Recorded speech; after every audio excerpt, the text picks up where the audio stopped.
currículo oculto?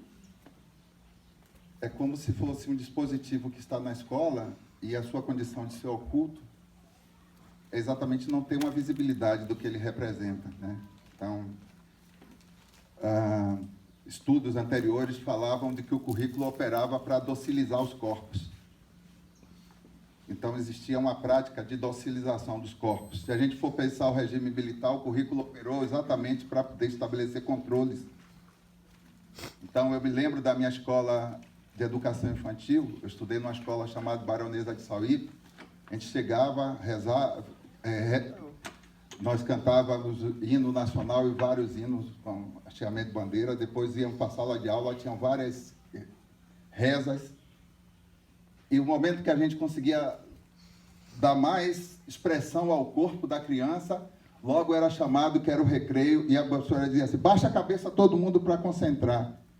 Então, o corpo ali pulsando de energia, de criatividade, você tinha que controlar de cabeça baixa para poder concentrar, porque o conhecimento assumido pela escola como conhecimento que forma, valorizado, era aquele que você não podia viver na sua liberdade de expressão corporal. Então, a gente está falando aí de uma arquitetura de conhecimento que domestifica o corpo e que não privilegia a cultura no centro da formação, mas um dito conhecimento que estabelece um controle em relação a esse próprio corpo, não é? E com uma falácia, dizer que está construindo a autonomia do sujeito autocentrado na sua própria cognição. Para nós que pensamos do ponto de vista da cosmovisão africana, estabelece um corte, onde a criança é vista como cabeça. Tem um filme do Pink Floyd, The Wall, que mostra como eles vão entrando numa linha de produção, vocês conhecem isso, e vão ali se tornando aquilo. Então, o currículo opera nesse sentido, e nós, quando pensando nessa perspectiva da cosmovisão africana, o ará é o corpo todo, o ori é a cabeça, o ará não está fora do ori, o ori não está fora do ará, entende? Assim, então, a gente está falando de uma produção epistemológica de conhecimento que operou para recortar, isolar e controlar. E vai de encontro totalmente o que é a nossa vivência cultural indígena africana. A gente não separa o que não é inseparável para nós. Uhum. E em nome de uma didática e de uma pedagogia de poder, que era exatamente isso, destituir a condição do sujeito como fizeram os colonizadores diante dos negros escravizados, imaginando que assim poderiam submeter esse controle. Então, nós estamos deparando isso que, pensando do ponto de vista acadêmico, tem todo um debate hoje, inclusive, sobre o que representam essas epistemologias, o fracasso e o fim das epistemologias com essa proposição e a valorização exatamente dessas nossas epistemologias, que a gente não chama de epistemologia, né? Mas é dessa nossa experiência como experiência formativa. Assumir essa, e aí tem uma operação de poder extremamente estratégica, que é assim, imaginávamos que o currículo fosse algo prescrito, estabelecido pela instituição escola, e não deixa de ser. Os livros didáticos, a indústria do livro didático, tudo isso opera nesse mesmo propósito. Entretanto, essa experiência, né, do cacique e a criança mostra que o currículo pode ser instituído por nós. Nós somos sujeitos de currículo, nós instituímos currículo. Os atos de currículo são os nossos atos culturais. Então, uma escola como essa, a Escola Paulistinha, vinculada à universidade, né, de São Paulo, que se abre já para essa experiência, ela já está numa outra compreensão da nossa condição existencial, cultural, e consegue contribuir para que se tenha isso que a gente está vendo aqui. Então, não sei se chega no que você colocou? Então, assim, me parece que a gente precisa também, assim, compreender essas nossas... Eu penso assim, compreender as nossas construções como cosmovisão, como eu consigo operar um processo de descolonização? Como eu consigo operar uma outra negritude que não seja a negritude do negro escravizado? Porque a escola vai estar, 13 de maio, botando as crianças não é? Construindo o imaginário que o negro brasileiro é o negro escravizado. Então, como que com essa experiência eu vou transpor essa lógica para entender que a condição do negro do mundo não é a escravização. Nós somos os seres humanos que fomos escravizados. Isso é uma distorção.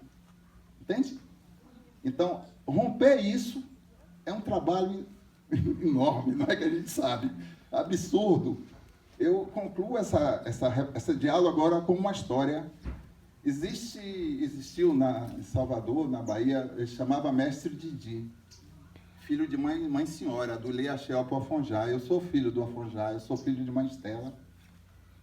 E Mestre Didi, do Lê Axel Afonjá, filho de mãe senhora. Então, só contextualizando um pouco para quem aqui está e no diálogo com nossos irmãos e parentes. Esse terreiro é um terreiro centenário de uma africana que veio para o Brasil e a Bahia numa condição de escrava e conseguiu arregimentar uma condição de cultura e construiu um terreiro em Salvador, né? Primeiro lá no bairro chamado A Barroquinha, depois ele vai para Santiago do Retiro, onde funciona. Uma universidade estadual da Bahia fez um evento para reconhecer o terreiro como um espaço de território muito anterior à universidade, que logo agradecia pelo que contribuiu com a civilidade e a comunidade. Uma coisa bonita, né? Um gesto bonito de reconhecimento. Mas aí o mestre Didi, ele ouvia da mãe dele, mãe senhora, dizer: Didi, você não é a condição que a Bahia lhe dá. Você não é esse sujeito tão somente que precisa se colocar inferior em relação à sua cultura, discriminada. Isso é um diálogo da mãe com o filho. Ela é mãe de santo, ele o filho. Ele ganhou uma bolsa de estudo para ir para Quito, onde ele fora fazer um estudo com Pierre Berger sobre a língua iorubana, religiões iorubanas e a relação da cultura iorubana com o território baiano brasileiro. E dentre a agenda tinha uma visita ao rei de Quito. Ele foi com o mestre Didi, o Pierre Berger, a esposa do mestre Didi, foram ao rei de Quito. E conversa vai, conversa vem. Em determinado momento, a esposa lhe disse assim: Didi, pronuncie o seu oriqui, a sua expressão de matriz, né, cultural. Aí ele disse: não tem nada a ver isso. Aí ele disse: pronuncie, sua mãe não lhe disse que você é descendente dessa... E aí ele é convencido pelo próprio rei. Disse: o que é que está acontecendo? Ele disse: não, foi pedido isso, mas eu acho que não tem nada a ver. É uma história que minha mãe contava lá na Bahia. E ao pronunciar o oriqui, o rei se surpreende, levanta, diz: você é um dos nossos. Sua família reinou aqui Quito, contextualiza num momento histórico, integra ele à comunidade de onde eram seus ascendentes, né? E ele conseguiu, então, reconstituir a sua história de um lugar em que a escola nunca possibilitaria. A reflexão que a gente faz depois dessa história do mestre Didi, que está escrito no livro dele, O Rei de Quito, é de que será que todas as crianças negras, indígenas, na escola brasileira, que experiência precisam vivenciar para que, de fato, se sintam desde esse lugar do seu pertencimento, não é? Então é isso.